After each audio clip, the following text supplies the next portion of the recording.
반갑습니다. 냉철한 뷰입니다. 오늘은 2026년 2월 5일입니다. 트럼프 2기 행정부가 출범하고 관세 폭탄을 터뜨린 지 어느덧 1년이 다 되어갑니다. 작년 이맘때 뉴스에서 뭐라고 떠들었는지 기억하십니까? 관세 20% 때리면 물건값 20% 오른다. 인플레이션 다시 온다. 금리 인하는 물 건너갔다라고 난리도 아니었죠. 그런데 사장님들 지금 마트 가보시면 어떻습니까? 물가가 오르기는커녕 안 팔려서 폭탄 세일 창구. 대방출 딱지 붙은 재고가 산더미처럼 쌓여있지 않습니까? 기업들은 물건이 안 팔린다고 아우성이고 사람들은 지갑을 닫아버렸습니다.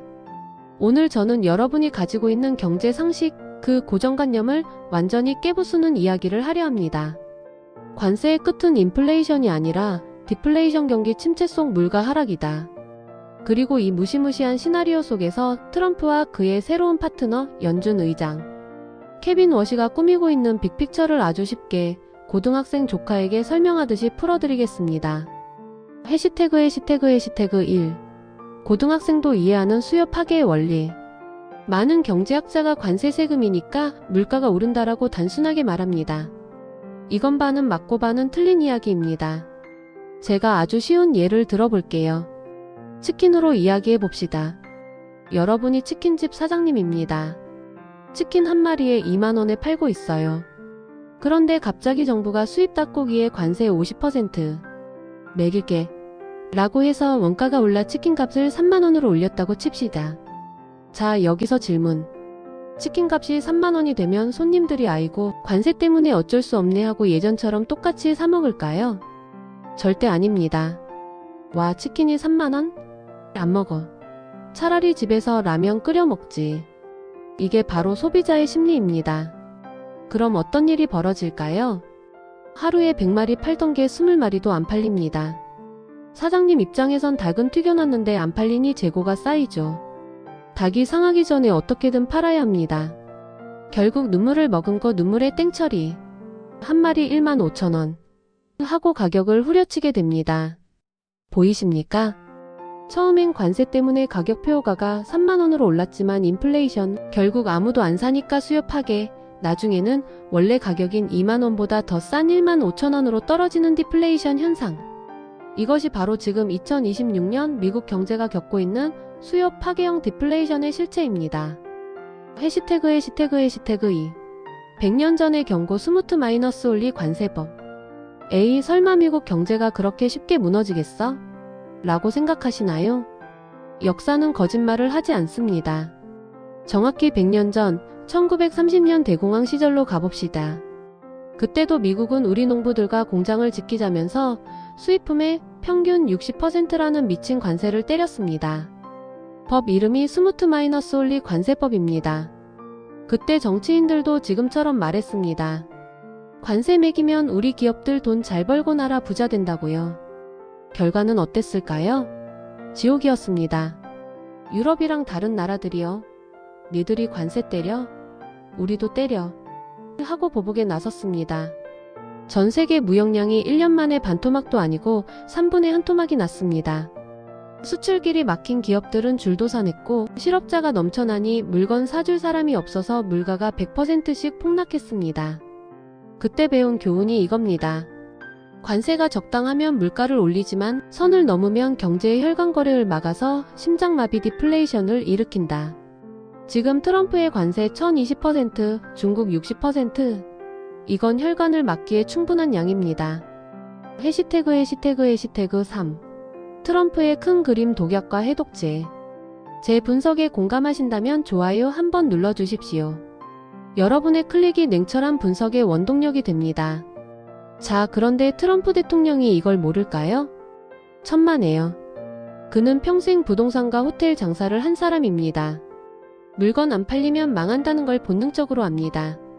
그는 관세라는 독약을 쓰면서 동시에 아주 강력한 3가지 해독제를 준비했습니다. 이게 중요합니다. 첫 번째 해독제 드릴 베이비 드릴 팔아 계속 팔아. 관세 때문에 TV나 냉장고 가격이 좀 올랐다고 칩시다. 사람들이 화내겠죠. 트럼프는 이걸 기름값으로 덮어버립니다. 환경 규제 다 풀고 석유, 가스 무제한으로 퍼올려서 국제 유가를 40달러대로 박살냅니다. 기름값이 싸지면 어떻게 됩니까? 주유비 떨어지죠. 전기세 내려가죠. 택배비 운송비 싸지죠. 국민 여러분, TV가 10만원 올랐지만 제가 주유비랑 난방비 30만원 깎아드렸습니다. 됐죠? 이렇게 인플레이션을 힘으로 눌러버리는 겁니다. 두 번째 해독제 동맹국 지갑 털기. 표현이 거칠지만 사실입니다. 한국, 일본, 유럽한테 그럽니다. 관세 맞기 싫어?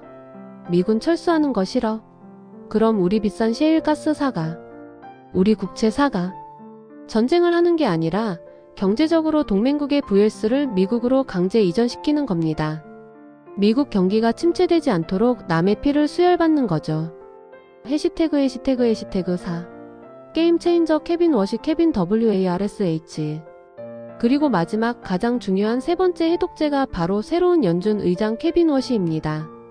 이 사람이 등판하면서 게임의 판도가 완전히 바뀌었습니다. 많은 분들이 오해합니다. 케빈 워시는 매파금리 인상론자 아니냐? 금리 안 내려서 우리 다 죽는 거 아니냐? 바로 이 공포피어. 이 공포가 역설적으로 디플레이션을 앞당기는 기폭제가 됩니다. 생각해보세요. 시장이 워시는 깐깐해서 금리 안 내릴 거야 라고 겁을 먹으면 어떻게 됩니까? 기업들은 투자를 미루고 은행은 대출을 안 해줍니다. 돈맥경화가 오죠. 그럼 경기가 생각보다 훨씬 빨리 더 차갑게 식어버립니다. 디플레이션 가속화. 그때 워시가 등장합니다. 그는 대학 교수 출신인 파월과 다릅니다. 모건 스탠리 출신의 진짜 금융가입니다. 금융가들은 물가 오르는 것보다 은행이 망하고 시스템이 붕괴되는 것을 제일 무서워합니다. 관세 후폭풍으로 기업들이 망하고 디플레이션 공포가 덮치는 순간 워시는 파월처럼 지표도 보고 결정합시다 하면서 뜸들이지 않습니다. 금융 시스템을 살려야 한다는 명분으로 정강석화처럼 금리를 0%로 쳐박고 규제를 확 풀어버릴 겁니다. 이게 트럼프가 워시를 안 친 진짜 이유입니다. 앞에서는 근엄하게 인플레 잡는 척하면서 강한 달러 유지, 뒤로는 은행 규제 풀어서 돈 팍팍 돌게 만들어라 그림자 양적 완화. 이 시나리오대로라면 우리는 엄청난 유동성 장세를 다시 보게 될 겁니다. 단 그 전에 디플레이션의 공포라는 터널을 지나야겠죠. 해시태그 5. 그래서 우리는 어떻게 해야 하는가? 자, 결론입니다. 이 거대한 드라마 속에서 우리는 어디에 베팅해야 할까요? 답은 너무나 명확합니다. 첫째, 미국 국채 TLT를 꽉 쥐십시오. 관세로 인한 수요 파괴, 디플레이션이 오면 금리는 내려갈 수밖에 없습니다. 특히 케빈 워시는 위기 시에 누구보다 과감하게 금리를 깎을 사람입니다. 지금 시장이 인플레 온다며 겁먹고 국채를 던질 때, 그때가 박앤세일입니다. 우리는 역사를 알고 있지 않습니까? 100년 전 대공황 때도 2008년 금융위기 때도 결국 살 길은 국채뿐이었습니다. 금리와 국채 가격의 상관관계가 궁금하시면 지난 영상을 참고해주세요. 둘째, 달러 USD를 놓지 마십시오. 트럼프의 전략은 명확합니다. 미국은 살고 나머지는 희생시킨다. 미국은 에너지 팔고 국채 강매해서 혼자 호황골디락스를 누릴지 모르지만 한국 같은 수출 국가는 관세 맞고 에너지 강매당해서 정말 힘들어집니다. 미국 혼자 좋고 한국은 힘든 디커플링이 심해질 겁니다. 원화 가치는 떨어지고 달러 가치는 오르는 구조적 환경이 만들어지는 거죠. 사장님들 뉴스를 보면 매일 인플레이션 온다, 유가 오른다 떠들 겁니다. 그 소음에 흔들리지 마십시오. 장사꾼 트럼프가 만드는 세상의 끝은 물가 폭등이 아니라 경쟁 심화와 가격 인하입니다. 시장은 절대 여러분을 기다려주지 않습니다. 남들보다 한 발 앞서 이 거대한 흐름을 타고 싶으시다면 지금 바로 알림 설정을 켜두십시오. 생존을 위한 필수품입니다. 트럼프와 케빈 워시가 만드는 2026년의 드라마, 그 엔딩 크레딧이 올라갈 때 웃는 사람은 공포에 떨며 도망간 사람이 아니라 냉철하게 길목을 지킨 여러분이기를 바랍니다. 저는 냉철한 뷰였습니다. 주말 편안하게 보내시고 저는 다음 주 더 깊이 있는 분석으로 찾아뵙겠습니다. 고맙습니다.